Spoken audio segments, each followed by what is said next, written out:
All right. But what is the difference? I mean, so one answer to that question is the following: is to just do this. Right? We've seen this before in the context of biasing and current mirrors. Right? So how is this working? Well, we are applying I mean, how did we come up with this circuit? We are applying the voltage to the gate, measuring the current in the drain, and comparing it with IREF, and then going in and varying the gate voltage so that the current is exactly equal to IREF. Is this clear? Okay. Now, why can't we just simply do the same thing?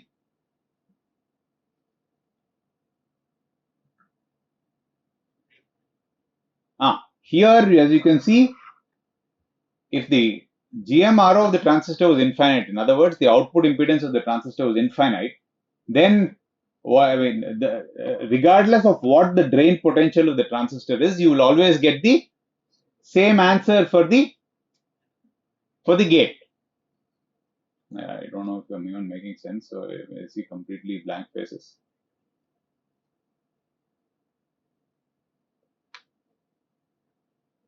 Let me explain that all over.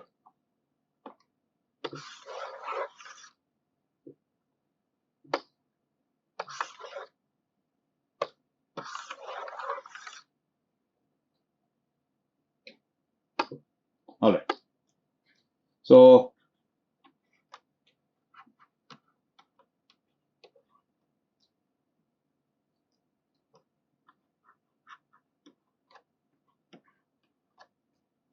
let's call this voltage some VG. Okay. And let's call this M2, M1. This is VG2, VG1. All right. Okay. Now, let's say I want the current in M2 and M1 to be exactly equal to IREF. Right. So VG2 is a fixed voltage. We have no way of varying it. All right. The question I'm asking you is, how will we choose VG1, or how will we find VG1 so that the current in M1 and M2 is exactly equal to IREF? What will we do? What will we do?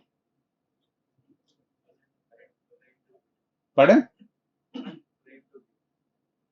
No. In principle, what will we do?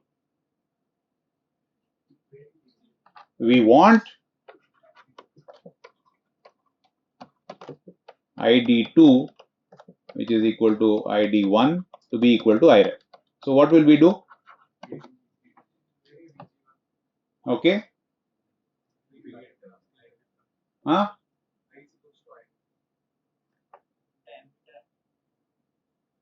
In principle, what will we do? We will vary the gate voltage VG1, measure the current in the drain, right, using an ammeter, and then go and tweak VG1 in the right direction. Correct? All right. So basically, and we've seen this over and over again before. So how will we do this? How will we implement this in practice? So you compare the drain current with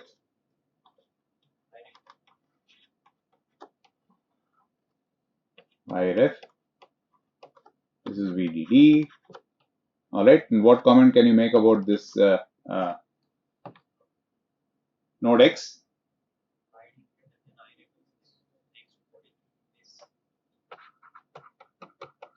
If ID is greater than IREF, means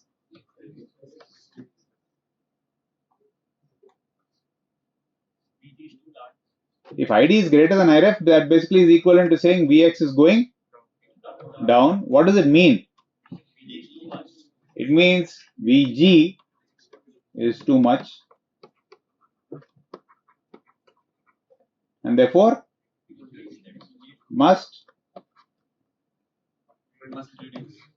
VG must reduce. Okay, and vice versa. It's exactly like the basic diode connected transistor, except that in the diode connected transistor, the drain potential was exactly the same as the gate potential. Here, what is the drain potential?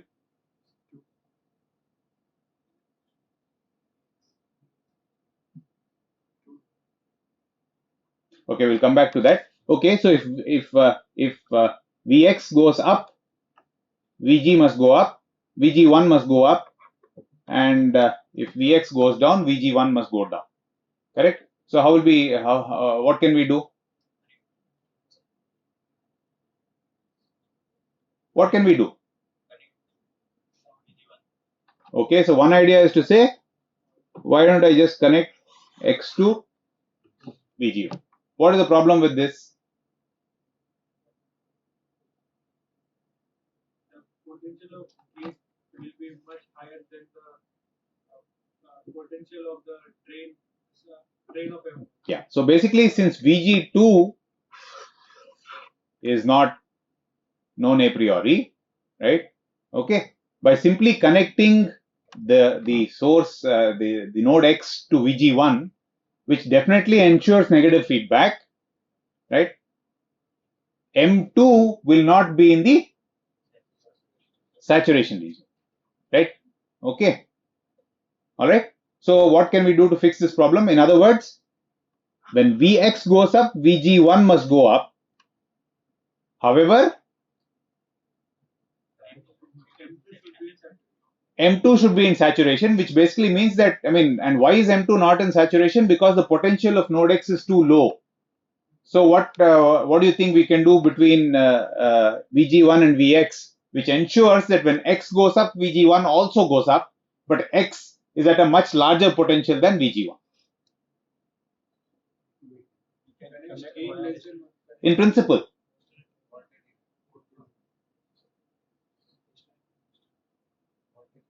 You can't put a voltage divider because it will,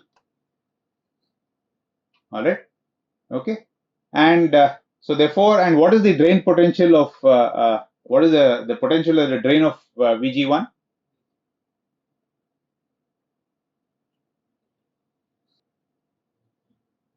Yes, Roy. I like Roy because he always gives me the wrong answer. Huh? What is the source of M2 or the drain of M1? Oh, come on. I'm hungry, man. I hope you are too.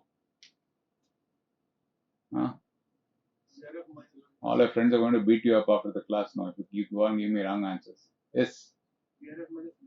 Huh? Where is VRF, man? VG1 minus VT. VG1 minus VT. Oh, there's VG1, VG2, VREF, VT, delta V. You make all possible combinations and tell me, until we are blue in the face. Huh? Can somebody tell me the correct answer so that we can go for lunch? Yes, of M2 should be equal to Yeah. And India got independence on 15th August, and Republic Day is January 26th, and sun rises in the east.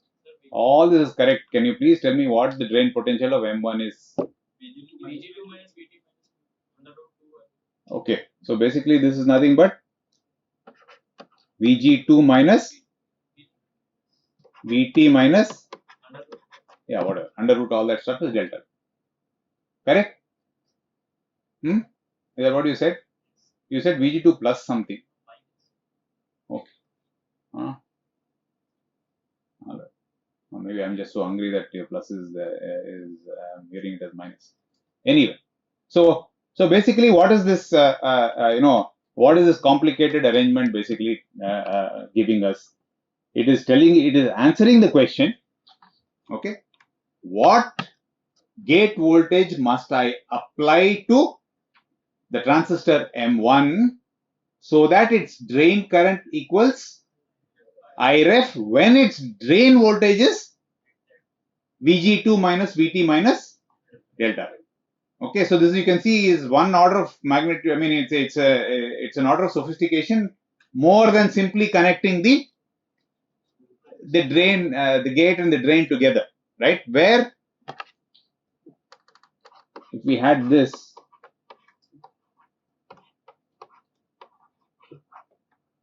okay, what is this answering the question to? What I mean, what is this negative feedback? What loop? What question is it answering?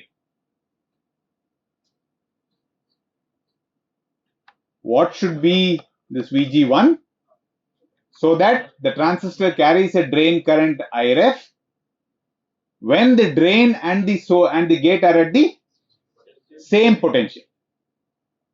All right, and that is why these things were not working well. This now, if you go and take that answer and apply it to M2, whose drain potential is different, obviously we're going to get an error, right? So what are we doing here now? Here we are answering the question: what gate voltage must I apply to M1 so that its drain current equals Iref when its drain potential is this Vg2 minus Vt minus delta. Okay, all right. And because Vg2 is something that we can choose, let's quickly finish off. Okay, now if I want to make a cascoded current mirror where there is no error and the output resistance is high, now tell me what I should do.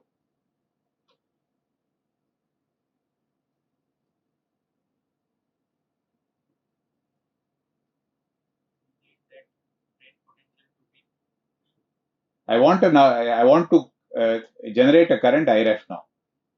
What will I do?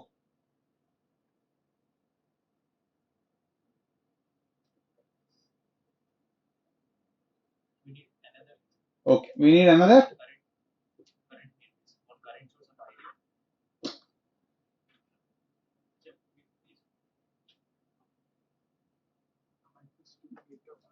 Okay, connect this to the gate of another transistor. Okay, which is identical in size. Okay, then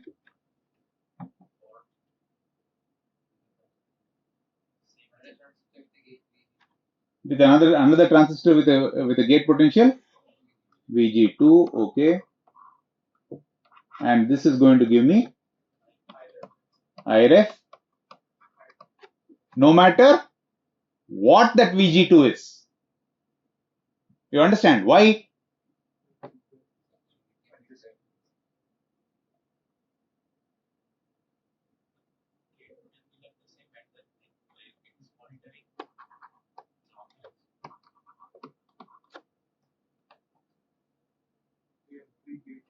I mean, you don't need to know anything to figure this out, right? All right. As long as M2 is in saturation, right? It does not matter to first order what Vg2 is because M3 is identical to M1, M4 is identical to M2. So M3 and M1 have the same gate source potential. They also have the same drain source voltage. So the current in M4 is going to be and in M3 is going to be exactly the same as that in M1. Is that clear? Okay. All right. So now what should Vg2 be chosen? So now what can we what claim can we make about accuracy?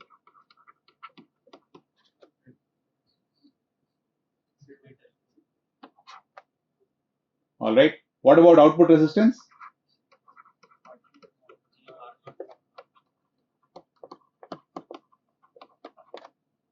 It is good or bad? It's GMR naught square. All right. What about headroom?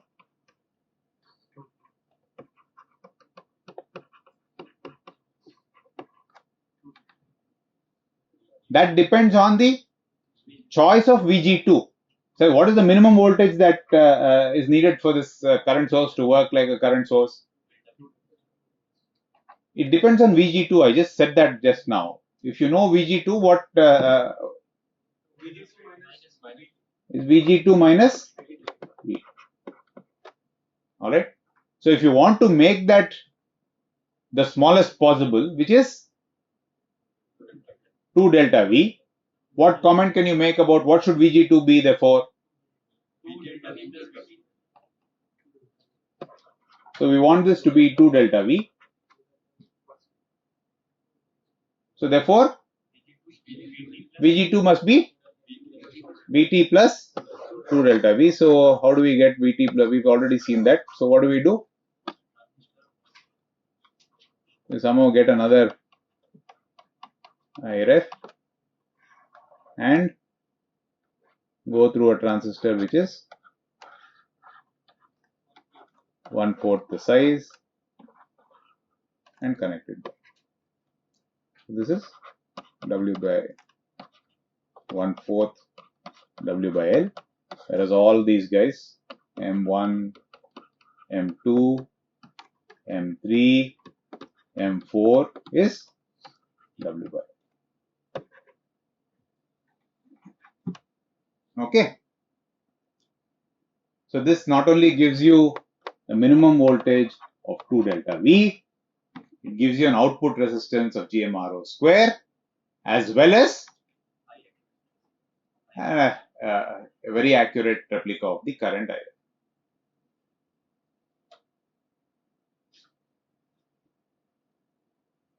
Does it make sense? And as you can see, the circuit is the complexity of the circuit is considerably higher, right? And it basically comes down to saying that this is the high swing cascode, this is the normal cascode, okay, and this is the improved cascode.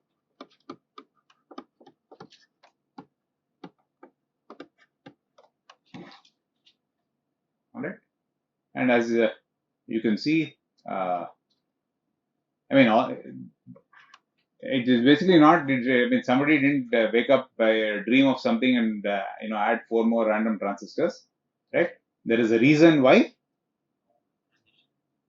There's a reason why. It's not for nothing that people say necessity is the mother of invention, right?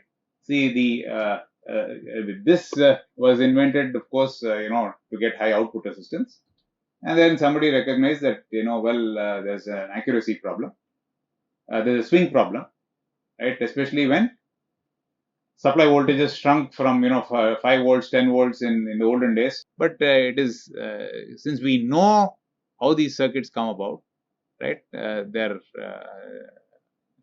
a lot simpler than they seem. You understand, right? And which is why I keep yelling and shouting, screaming, saying you need to know the basic building blocks like the back of your hand, right? Okay. If every time you see a common gate amplifier, if you're again scratching your head and saying, oh, let me go and write KCL and KVL and figure out what this thing is and what that thing is, when you now put multiple blocks together, it will all start getting looking very, very complicated, right? But the fact that we know all the building blocks and we know how they came about, when you see more complicated circuits, you should be able to correlate them to something that basically break them apart into simpler blocks, which how they work, and therefore you should be able to understand a more complicated circuit, and you should also be able to understand why for example here there are so many devices here for a reason. Okay, it's not as I said, it's not somebody didn't wake up and basically say, oh, let me add 4 more transistors and let me see if if the world becomes a better place. All right. Okay.